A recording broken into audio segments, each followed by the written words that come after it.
So you want to know what the best foods are for your gut? First things first, to sum up today's video, if you don't have a lot of time and you're watching this, don't eat too much sugar, okay? Sugar gets you that bloatiness you want as a steel.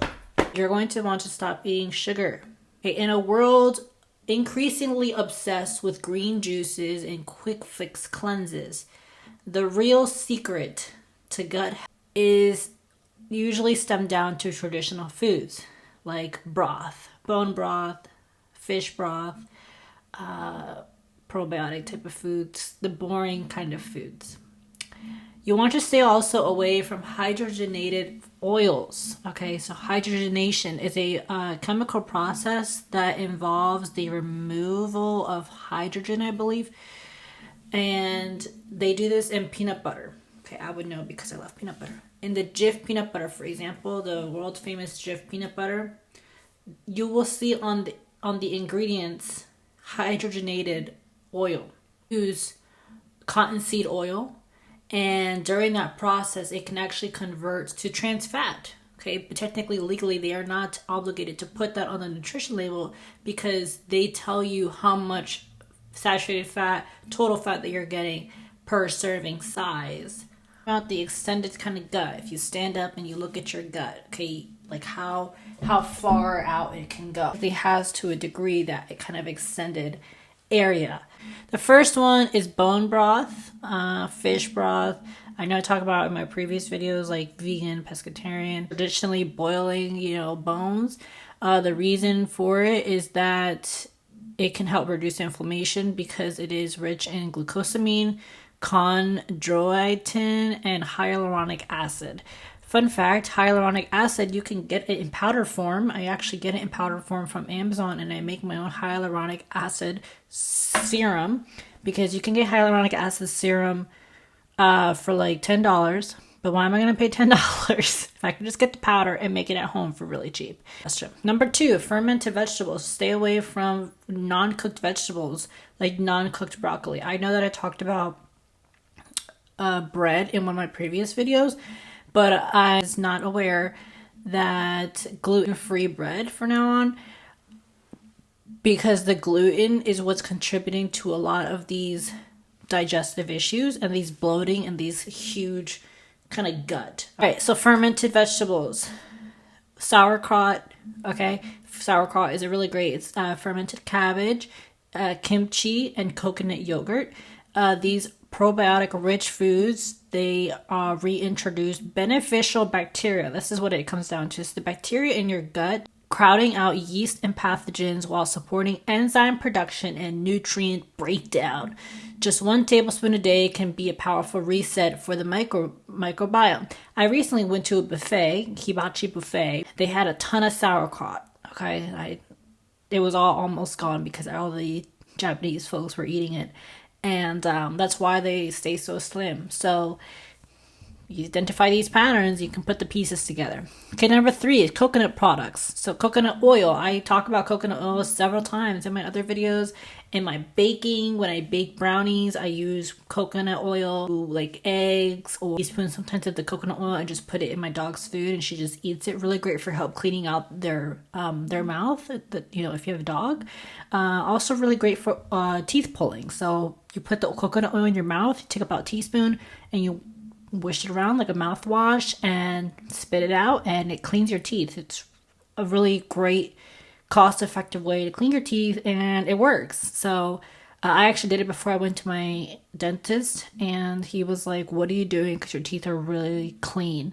And I told him coconut oil. Surprised he didn't believe in it, but okay. So coconut oil.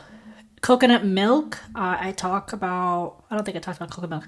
I do a lot of almond milk, but coconut milk, really high in fat, but also really great for your gut. I already knew that, but it is high in medium chain fatty acids, and they were uniquely created, easily to digest, and it's a natural antimicrobial. Again, great for your dogs. Clean out their mouth, the gut, without aggravating it, helping to rebalance internal bacteria while delivering clean burning fat for fuel. Fun fact, if you use L-carnitine, okay, I talked about L-carnitine in one of my other videos when it comes to supplements, my video on intra, pre, post supplementation. If you're into, aesthetics, you want to, into bodybuilding, whatever, L-carnitine, you can get, there's technically injectable form, there is pill form, there is powder form, and the L-carnitine, the solution that you typically will find is typically made from MCT oil, fun fact, because it does help with, if you're in a keto diet, it helps to burn fat a little faster. I'll keep it that simple. The next one are herbs and spices. So ginger. So I'm actually drinking my tea right now because you know me, I love my tea. And I'm drinking anise and ginger.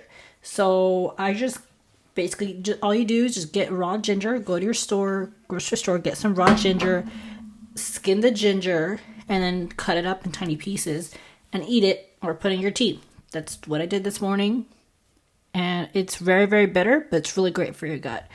So ginger, peppermint, and something I don't know that I just learned, cardamom. These are very medicinal properties. Ginger reduces inflammation, peppermint soothes the intestinal lining, and cardamom aids digestion. Okay, you can also put ginger with fish. If you eat chicken, you can mix it with chicken. Mix it with vegetables. Make some kale. Put some ginger in there, a little bit of garlic. Really great. Tastes great. Wild organic meats. Wild caught salmon, pasture raised chicken, grass-fed beef, omega-3 fats, essential for tissue repair and cellular health. Fun fact, and I talked about this in several times in my other videos, I take straight oil, okay? You just can get fish oil from Amazon, and just get a bottle of fish oil from Amazon and just take a teaspoon a day. Great for your gut, keeps you nice and slim and thin and, healthy. Also, you can give it to your dog, and you can also give it to your cats. The next one are blueberries and pears. Believe it or not, I talked about pear juice in my video when I got this product called Good Belly from Aldi. Pears and pear juices. It's like something's in these pears and blueberries that heal your gut, and it supports your bowel movement, and it helps to feed the good bacteria. The last one is cooked vegetables. Typically, you want to stay away from raw vegetables. Fun fact, pumpkin is really great for your intestinal lining. Also really great for your dogs. Pumpkin seeds. I believe it helps prevent heartworm in the dogs as well as cats. But yes, pumpkin is like a super magic vegetable. I use pumpkin protein in my brownies, and when I'm baking, it is like a super thing. Really great for your intestinal lining, as well as turmeric mixed with black pepper. You can get turmeric oil off of the Amazon. The guiding principle here is simplicity. Look for food and nutrition as your medicine, because it is the first thing you can do is just get some sauerkraut. That's basically what I do. Or if you're really low on funds and you want money, just get some blueberries. You can get frozen blueberries at Walmart for about $8 for this much, which is a really, really great deal. And that will last you about 2 weeks, assuming you do about a serving or two per day.